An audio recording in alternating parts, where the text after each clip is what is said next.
Hello guys, आज की इस नई स्टोरी में आपका स्वागत है। मूवी की शुरुआत होते ही हम एक बूढ़े आदमी को देखते हैं जो कि मस्त सो रहा होता है। तभी वहाँ पर एक घोड़ा आता है और इस आदमी को घसीट कर ले जाता है और उसका मुंह पानी में डुबा देता है। दरअसल ये घोड़ा अपने मालिक को उठा रहा होता है, जिसे वो रोज़ाना फॉलो करता है। इस आदमी का नाम है लियो और घोड़े का नाम है रेड। लियो उठकर अपने घोड़े को एक जगह बांध देता है और खुद वहीं पर सो जाता है। तभी हमें सीन में दो लोगों को दिखाया जाता है जो आपस में बातें करते हुए कह रहे थे कि ये मास्टर लियो है, जो कि हांगकांग की फिल्मों में कभी स्टंट मैन हुआ करते थे और आज इनके खाने के भी लाले पड़े हुए हैं। सीन शिफ्ट होता है और हम लियो को देखते हैं जो एक जगह बैठकर शराब पी रहा होता है। तभी वहाँ पर एक दामी नाम का आदमी आता है और लियो से पैसे मांगता है, लेकिन जब लियो बात टालता है तो वो आदमी बैकयार्ड या उसका घोड़ा देने के लिए कहता है, लेकिन लियो मना कर देता है। इस पर दामी पर गुस्सा आ जाता है और दामी कहता है कि मैं तुम्हारा घोड़ा जरूर लेकर रहूँगा। इस बात पर दोनों में लड़ाई होना शुरू हो जाती है। तभी लियो और दामी एक दूसरे से बहुत लड़ते हैं, लेकिन लियो दामी के चमचों को बहुत कूटता है और नीचे आकर अपने घोड़े को भी बचाता है।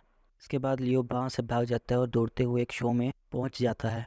यहाँ पर लियो एक और दो स्टंट दिखाता है और एक जगह पर जाकर अपने घोड़े को छुपाने लगता है और साथ में ही वो वहीं पर छुप जाता है, जिस वजह से दामी और उसके आदमी लियो को ढूंढ नहीं पाते और वो आगे निकल जाते हैं।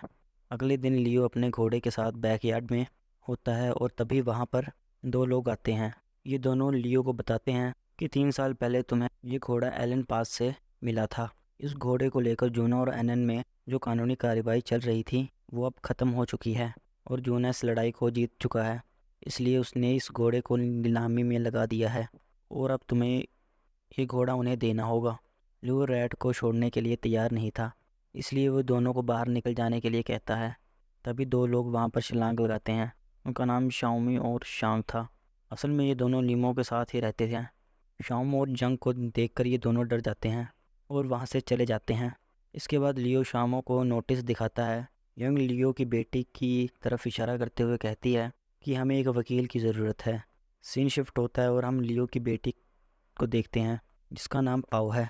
वो पाओ के पास आता है और मदद मांगता है, लेकिन पाओ उसकी मदद करने से मना कर देती है और कहती है कि अभी मैं लॉयर बनी नहीं हूँ, मैं सिर्फ वकालत पढ़ रही हूँ। लियो निराश होकर वहाँ से चला जाता है। अगले सीन में हमें पाओ का बॉयफ्रेंड नी हुआ को दिखाया जाता है। पाओ ना हुआ के पास जाती है और बात करने लगती है। दूसरी तरफ हमें लियो को दिखाया जाता है जो कि निराश बैठा हुआ था। उसके पास दवाई नाम का एक शख्स आता है और लियो रैट को फिल्मों में काम करने का मौका देता है और लियो ये सुनकर बहुत ज़्यादा खुश हो जाता है। दूसरी तरफ नाई हुआ से कहता है कि मेरी फैमिली तुमसे मिलना चाहती है। इस पर पाओ कहती है कि तुम जानते हो कि मैं अनाथ हूँ और मुझे शादी कब करनी है ये मैं डिसाइड करूँगी। सीन शिफ्ट होता है और हमें पाओ अपनी माँ के साथ नज़र आती है। पाओ की माँ उससे कहती है कि तुम्हें अपने पिता के साथ शांति बनाए रखनी चाहिए। यही हमें पता चलता है कि पाओ की माँ की मौत काफ़ी समय पहले हो चुकी है। पाओ तो सिर्फ अपने माँ के बारे में सिर्फ इमेजिन करती है और इसी इमेजिनेशन में उसकी माँ उससे कहती है कि अगली बार तुम्हारे पिता जब आए तो उनसे मुंह मत फेरना। अगली सुबह पाओ नाश्ता कर रही होती है, तभी उसकी नज़र उसके पिता पर पड़ती है जो कि अपने घोड़े को तैयार करके लाए हैं। असल में वो चाहते हैं कि लोग उनके साथ तस्वीर खिंचाएं और कुछ पैसे भी दें। लियो यहाँ पर कई सारे स्टंट भी दिखाते हैं, लेकिन कोई भी फ़ायदा नहीं होता। ना ही उनके पास कोई आता है और ना ही उन्हें कोई पैसा देते हैं। ये देखकर पाओ को बहुत बुरा लगता है, इसलिए वो बैकयार्ड में जाकर अपने पिता से मिलती है और उनसे कहती हैं कि अगर तुम्हें कोई मदद चाहिए तो मैं अपने बॉयफ्रेंड से बात कर सकती हूँ, क्योंकि वो एक वकील होता है। इसके बाद पाओ वहाँ की चीज़ों को देखने लगती है और वो रेड से भी मिलती है। घोड़ा पाओ को देखकर बहुत ज़्यादा खुश होता है और उसकी हर बात भी मानता है। कहानी आगे बढ़ती है और हम नाई हुआ को देखते हैं जो लियो से मिलने आता है, लेकिन वहाँ पर रखी हुई चीज़ों को देखकर वो डरने लगता है। तभी वहाँ पर पाओ आती है और कहती है कि अभी तक तो आपने किसी ने कुछ डिस्कस नहीं किया। इसके बाद पाओ नाई हुआ के हाथ पर हाथ रखती है और उसे कंफर्ट फील करवाती है। इसके बाद बातें शुरू होती हैं और हमें 3 साल पहले की बातें दिखाई जाती हैं। यहाँ हम लियो को देखते हैं जिसने एक घोड़े को बहुत बुरी हालत में लिया था। घोड़ा बीमार था। लियो ने उसका ध्यान रखा, उसे खिलाया पिलाया और चलना भी सिखाया। साथ ही उसे समझाया कि भविष्य में तुम कभी घुटनों पर नहीं बैठना। इसी के साथ कहानी प्रेजेंट टाइम में आती है जहाँ पाओ उसी घोड़े के पास होती है और नाई हुआ को बुलाती है। लियो नाई हुआ को स्टंट करने के लिए कहता है घोड़े के साथ। स्टंट करते हुए रेड ज़मीन पर गिर जाता है, जिसकी वजह से नाई हुआ डर जाता है। लियो उससे कहता है कि तुम्हें पसंद करता है, वो बिल्कुल ठीक है, लिए वो तुम्हारे साथ मस्ती कर रहा है। अगले दिन लियो रेड के साथ शूटिंग पर पहुंचते हैं और शॉट तैयार होता है। यहाँ पाव भी लियो की शूटिंग देखने के लिए आती है, लेकिन रेड इतनी भीड़ को देखकर डर जाता है और स्टंट नहीं कर पाता, जिसकी वजह से लियो और रेड को शूटिंग से बाहर कर दिया जाता है। जिसके बाद लियो एक जगह उदास बैठ जाता है और रेड उसे टोपी पहनने के लिए कहता है, लेकिन लियो उसे फेंक देता है। तभी पाव रेड के पास आती है और रेड से कहती है कि हम तुम्हें इसके लिए फोर्स नहीं करेंगे, तुम्हें करना है तो करो, नहीं करना है तो रहने दो। घोड़ा वापस शूटिंग में जाता है और स्टंट करने लगता है। इधर पाव भी लियो को टोपी देती है और जाने के लिए कहती है। जिसके बाद लियो और रेड कमाल का स्टंट दिखाते हैं। लियो और घोड़े का स्टंट देखकर पूरी की पूरी टीम हक्का बक्का रह जाती है। हर तरफ लियो और रेड की तारीफ होती है। लियो भी काफ़ी ज़्यादा खुश हो जाता है और वो ऐसे ही स्टंट जारी रखते हैं। सीन शिफ्ट होता है, अब वही दोनों लोग लियो को नोटिस देने के लिए आते हैं। यहाँ पाव उससे कहती है कि हाउस रीडिंग कोई पब्लिक प्रॉपर्टी नहीं है, इसलिए आप यहाँ से जा सकते हैं। रेड भी उनके नोटिस को चबाकर फेंक देता है और उन्हें धक्का मारकर बाहर निकाल देता है।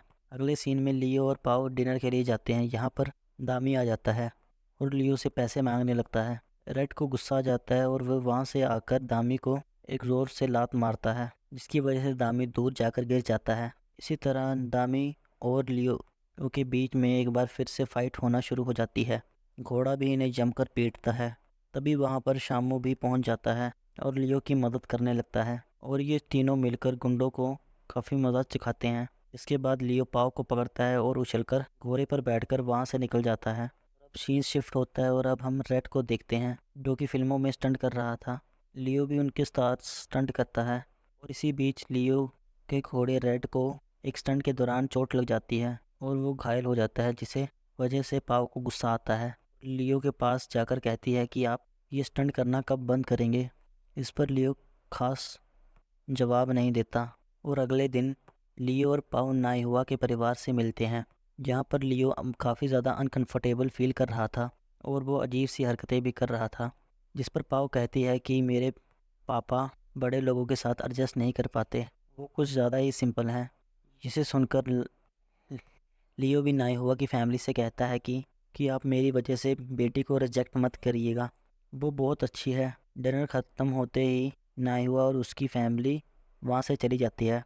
उनके जाने के बाद बुआ लियो से पर गुस्सा करती है और उन्हें नाई हुआ की फैमिली के साथ अच्छा बर्ताव करने के लिए जमकर डांटती है और इसके साथ और भी कहती है कि आपको रेड के साथ अच्छे से बर्ताव करना चाहिए। सीन शिफ्ट होता है और हम पाव को देखते हैं, जो रेड के साथ बैठकर टीवी देख रही थी। टीवी पर पाव अपने पिता और रेड के स्टंट देख रही थी। यहीं लियो भी होता है और टीवी देखते हुए पाव अपने पापा से कहती है कि आप बहुत ज़्यादा कूल हो। ये सुनकर लियो की आंखें नम हो जाती हैं और पाव की आंखों से भी आंसू निकल जाते हैं। तभी सीन शिफ्ट होता है और हम 8 साल पहले पहुंच जाते हैं, जहां लियो होता है, जो कि काफ़ी ऊंची जगह से स्टंट कर रहा होता है। ये स्टंट करते हुए लियो अचानक से नीचे गिर जाता है और उसके चेहरे पर काफ़ी गहरी चोट आती है। इस चोट की वजह से लियो को 8 महीने तक कोमा में रहना पड़ा था। असल में लियो ये सब अपनी बेटी को बता रहा होता है। लियो कहता है कि उस 8 महीने में मैं कोई भी काम ना करने की वजह से दिवालिया हो गया था, तुम्हारी माँ से भी नहीं मिल पाया। पाओ कहती है कि माँ की तरफ से मैं आपको माफ़ करती हूँ। दूसरी तरफ दामी बैकयार्ड से रेड की तरफ आता है और उसे इंजेक्शन लगाने की कोशिश करता है कि वह उसे अपने साथ ले जा सके, लेकिन तभी रेड की आंखें खुल जाती हैं और ये सब मिलकर उसे पकड़ने की कोशिश करते हैं। रेड भी इससे बचने की पूरी कोशिश करता है। जिससे पहले तामी रेड को कंट्रोल करता, वहाँ पर लियो पहुँच जाता है और इन सब की पिटाई करने लगता है और लियो किसी तरह उन्हें वहाँ से भगा देता है। अगली सुबह फिल्म स्टार युवान लियो के पास आते हैं। ये दोनों साथ में बैठकर चाय पीते हैं और ढेरों बातें करते हैं। युवान लियो से कहता है कि अगर उस दिन आप हांगकांग में नहीं होते तो मैं आज यहाँ पर जिंदा नहीं होता। युवान कहता है कि मैं आपके साथ एक फ़िल्म बनाना चाहता हूँ, इसमें आप और रेड वर्स में काम करेंगे। और लियो कुछ सोचता है और इस फिल्म के लिए मना कर देता है। जिसके बाद युवान वहाँ से वापस चला जाता है उसी रात पाव और नए हुआ लियो के पास आते हैं और कहते हैं कि हमें सबूत मिल गया है। ये सुनकर लियो बहुत ज़्यादा खुश होता है।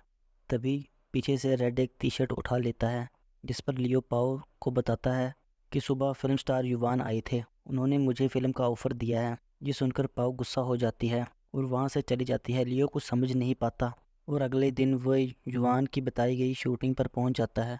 यहाँ लियो अपने घोड़े पर बैठकर सीन शूट कर ही रहा होता है, तभी उसे अपने घोड़े का ख्याल आता है और ध्यान न देने की वजह से वो अपनी ज़मीन पर गिर जाता है। इसके बाद लियो उठता है और माफ़ी मांगता है। रेड से कहता है कि अब ये रुकने का समय है। इसके बाद लियो जुबान से माफ़ी मांगता है और फिल्म के लिए मना करके वहाँ से वापस चला जाता है। लियो रेड के साथ पाव के पास पहुँचता है। पाव से कहता है कि मैंने पहली बार काम छोड़ा है। पाव ये सुनकर काफ़ी ज़्यादा खुश हो जाती है और दौड़कर आती है।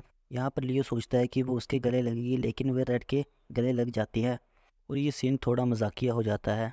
अगला सीन हमें कोर्ट के अंदर का दिखाया जाता है। यहाँ केस की हेयरिंग थी।